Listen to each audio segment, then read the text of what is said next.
Infirmatory, 27D, Mayoral Office, Annex, 7:13 p.m.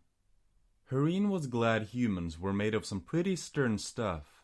When she had brought Jack in with a concussion and him acting all sorts of loopy, the staff had chinned her some.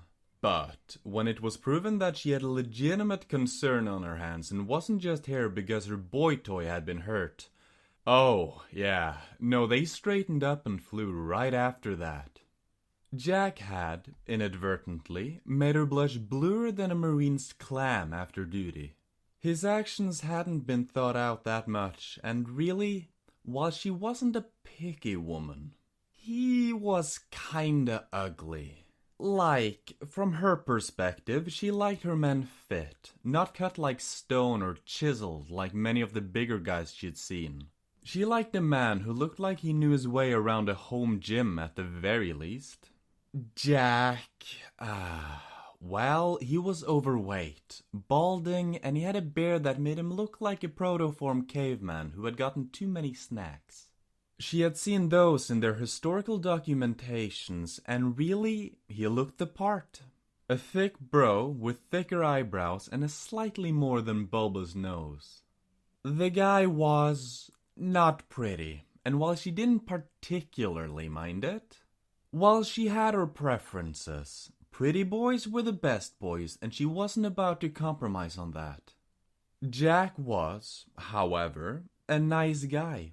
A legitimately nice guy who turned the other cheek, so to speak. Hareen's musings were cut short as a woman spoke up. "Agent?" Sorry, just keeping an eye on him." This elicited a chuckle and a shake of the head from the medic, who raised an eyebrow at her. Not like that. I was just interrogating him." Understanding bloomed there. "About the poisoning?" As Hareen gave a slight nod of her head, the medic frowned deeply. "I mean, I know the Pizzaman is a real stickler about his food. Like, the first 2 months of our occupation, some turned people in that worked for him because they were doing Otwad's things to the dough." Hareen quirked a small smile at that. "I remember. That got a target put on his back, too." "He's a confident enough man, but he seems to walk a razor's edge when it comes to dealing with problems like he does." "Considering the concussion." There was an eyebrow raised. "He actually tried to be polite and near knocked himself out?" Hareen had the intelligence to look sheepish at that. Though she found the fact that he was unfailingly polite with most of their forces to be a bit of a cute thing. "Yes. It's kinda weird. You'd think he wouldn't be polite, considering the fact he looked like those neckbeards that post memes about our forces and don't expect to get caught." "Yes, my thoughts exactly." The agent's smile was there. "Needless to say, his voice is cute and he's nice, but..." She blanched a bit. "He's kinda lumpy." This got a giggle from the nurse. "Lumpy like a catatumber." Jack's voice filtered up. "Potato." Both women just snorted and shook their heads. Poor guy. He was a little delirious as the medication to prevent brain bruising worked its way through his system. In Shivanti, it normally allowed them to sleep it off. For humans, it was the biggest and most powerful high they would ever experience. And right now, his brain was healing from a bleeding injury that would have killed him outright barely a decade ago. Jack then slumped back and sighed loudly. "I cut 'em, mash 'em, put 'em in the stew." And there he was, quoting popular media again. Goodness, mused Hareen, what am I going to do with you? Pacholio's Pizza, 7:20 p.m. Thankfully, it wasn't slammed. Being a Wednesday meant that oftentimes it was just boring, and well, Dave was reading on his Omnipad. Sure, they were a tad clunkier than his phone had been, but oh boy, howdy, they were 1,000 times more intrusive. Especially since he managed to download the Meme Creator app. But right now, Dave was a little wary. Junior was working Jack's shift as manager, and it was clear he was doing a double as the poor guy was tuckered out and getting stuff wrong. Thankfully, Junior and Dave had been able to take the load out for the last hours. No order, no calls, nothing. Meant more times for memes, he guessed. But man, his girlfriend was gonna be pissed if he didn't get off shift soon. They had a movie to go to. Sure, Shield Cinema was fucking garbage, but it meant the special effects were baller as hell. Plus, he had to admit, he liked going out with the big woman he managed to snag as part of all this.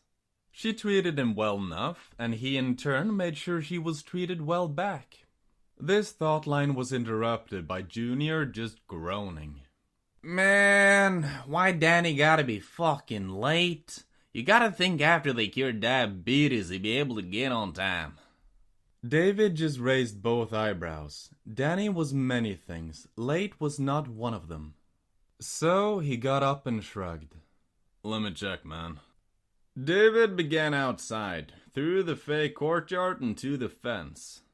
Sadly, David didn't get too far before a bullet ripped through his skull and painted the ground. Sadly, it was the same fate that Danny had gotten. Unluckily for the gunman, he couldn't get in, as the gate was dead bolted. Junior wasn't an idiot. Seeing this, he dashed over and made a call to the Purple Squad. Military enforcement was needed if someone was shooting people. Only a moment passed, and a gruff female voice on the other end spat. Emergency? Yeah. This was, in a twist of fate, in chill, as Junior was already a non-native English speaker as it was. Another language wasn't anything new. Gunshot at Petrolios, 714 Longgrass Street. Shit. Okay, be safe. Junior hunkered down and waited. This was going to be harrowing. Especially since the guy kept firing at the facade and making himself known. His voice belting and loud. Yeah, you perp fuckers, fucking cowards. You won't fight for us, but we'll fight you. Come on, you cowards, fucking dare you. The guy outside, Junior knew him. That was Ray. Formerly a driver until he'd been fired for, quite literally, getting into it with a shill and her boyfriend. The guy had started a fight and quite literally nearly killed her boyfriend before being pulled off him by her. Then he'd stabbed her. The only reason the bastard wasn't in jail right now was because the big boss man had paid off his bail. Then the sorry bastard skipped town. Looks like he was back, and even more crazy. Within another 5 minutes, his screaming turned into rage and his gun fired off twice more. Before the thud of lasers were heard. 10 thuds, screams of pain, cursing. Then, silence. This likely wouldn't make the news. After all was well in the Imperium. All was well.